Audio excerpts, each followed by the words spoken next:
پاکستان کے جو حالات ہیں ان میں کیا مشورے ہیں، اب میں ان چیزوں کے بارے میں آپ سے چند باتیں عرض کروں گا۔ پہلی بات تو یہ ہے کہ مشرق وسطیٰ کے مسئلے میں اس کے پس منظر کو سمجھ لینا چاہیے۔ ہمارے بہت سے احباب جو ہے وہ فوری طور پر وقتی صورتوں کو، جیسے کہ حالات و واقعات ہوتے ہیں، صرف انہی کے اعتبار سے رائے قائم کرتے ہیں، چیزوں کا پس منظر جو ہے نگاہوں کے سامنے رہنا چاہیے۔ اس صدی کا ایک مختصر سا نقشہ ذہن میں رکھیے۔ یہ 20ویں صدی کے آغاز کے وقت، جسے ہم پورا کہتے ہیں مڈل ایسٹ، بلکہ صرف مڈل ایسٹ نہیں، پورا شمالی افریقہ سلطنت عثمانیہ کا حصہ تھا، خلافت عثمانیہ۔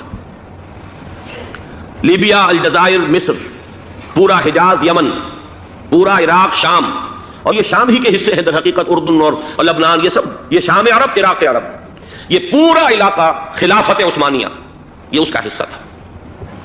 پہلی جنگ عظیم میں انگریزوں نے عربوں کو بغاوت پر آمادہ کیا، غداری پر آمادہ کیا، انہوں نے خلافت عثمانیہ کے خلاف بغاوت کی، بیج بوئے ان کے دلوں کے اندر نفرت کے، ابھارا انہیں، تم ترکوں کے غلام کیوں ہو، تمہیں خود حاکم ہونا چاہیے، تم کھڑے ہو جاؤ، ہم مدد کریں گے، تم بغاوت کرو، تم ان ترکوں کے خلاف ہماری مدد کرو، ہم تمہیں آزاد کر دیں گے، تم اپنے پاؤں پر خود کھڑے ہو جانا۔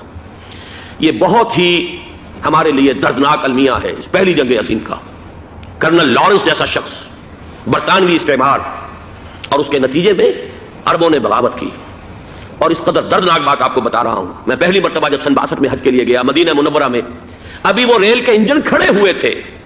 یہ ترکی کے زمانے میں، سلطنت عثمانیہ کے زمانے میں بغداد سے مدینے تک ریلوے لائن تھی۔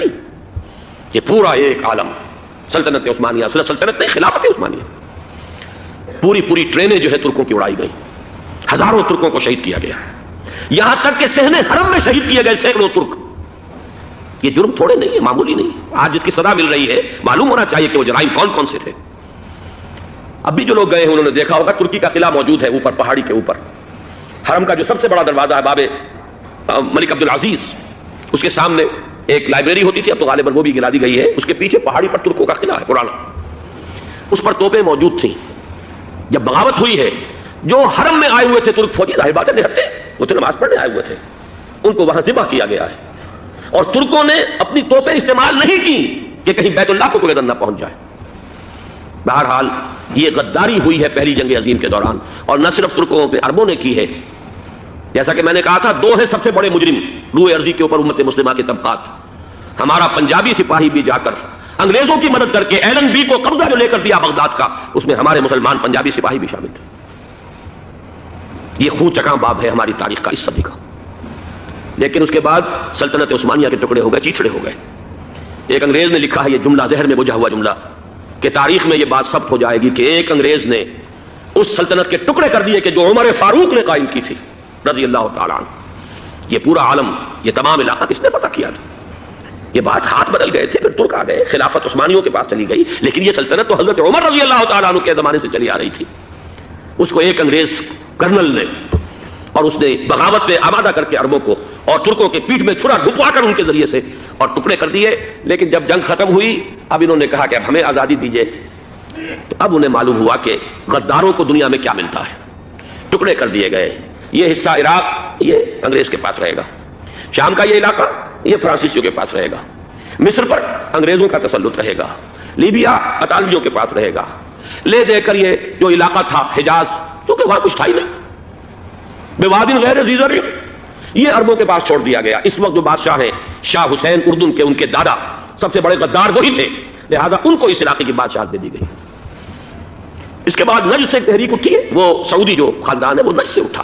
نجد میں اس وقت کچھ بھی نہیں تھا، وہ تو صرف ریت کے تودے تھے اور کچھ بھی نہیں، لہذا ادھر کسی استعماری قوت کو دیکھنے کی ضرورت ہی نہیں تھی۔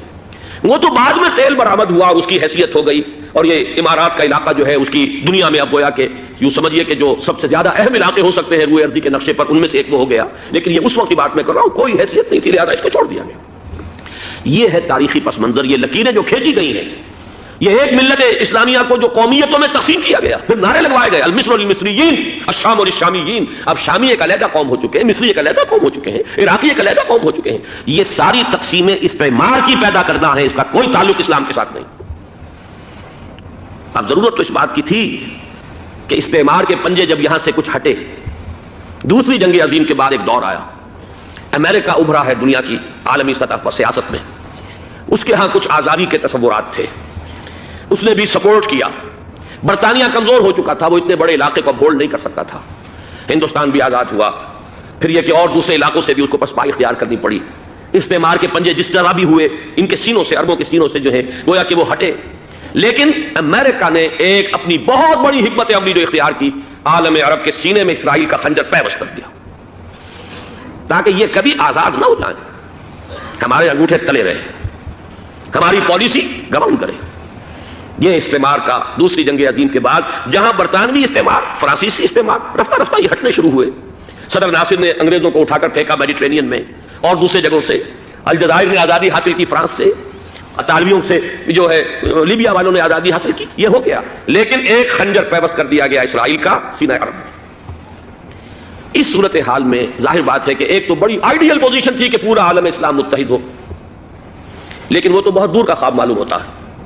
علامہ اقبال سے بڑا کوئی نقیب نہیں ہے ملت اسلامی کی وحدت کا، ایک ہو مسلم حرم کی پاسبانی کے لیے نیل کے ساحل سے لے کر تابخا کے کاشغر، لیکن انہیں بھی اپنے لیکچرز میں کہنا پڑا کہ اس وقت جو صورتحال ہے پورے عالم اسلام کی ایک وحدت بن جانا تو تقریباً ناممکن نظر آ رہا ہے، اگر کسی طرح ایک common wealth of Muslim nations وجود میں آ جائے تو بھی بڑی کامیابی ہوگی، لیکن اس سے بھی پہلے یہ تو زیادہ آسان تھا کہ عالم عرب ایک وحدت کی شکل اختیار کر لے۔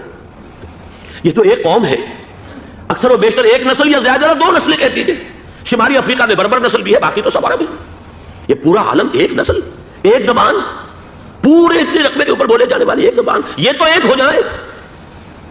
افسوس یہ ہے کہ اس کا ایک ہو جانا ایک شخصیت ابھری تھی جو مذہبی مزاج کی شخصیت تھی۔